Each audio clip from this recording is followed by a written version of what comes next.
যখন তোমাদের কোনো ব্যক্তি মসজিদে প্রবেশ করবে তখন সে যেন বসার পূর্বে 2 রাকাত সালাত আদায় করে।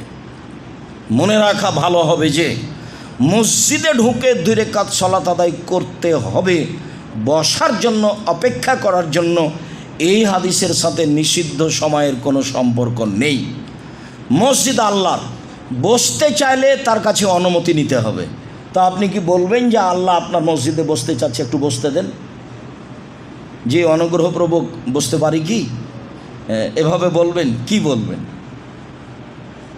তা এই বলার পদ্ধতি হলো 2 রাকাত সালাত। কি দিয়ে আপনাকে ধর্ম বুঝায় আমি? অনুমতি চাও। মসজিদ কার? আল্লাহ বলছিলেন মাসাজিদুলিল্লাহ, সব মসজিদ আল্লাহর জন্য, সব মসজিদ আল্লাহর জন্য। তো এখন এখানে বসতে চাইলে অনুমতিও তার কাছে নিতে হবে। তো অনুমতির পদ্ধতি কি? 2 রাকাত সালাত।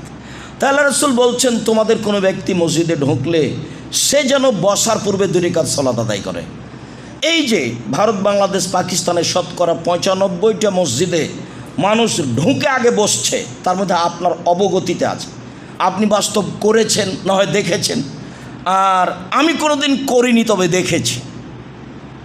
আপনি করেন না হয় দেখেছেন, গত জুমায় আপনি যেখানে ছিলেন সেখানেই করেছেন।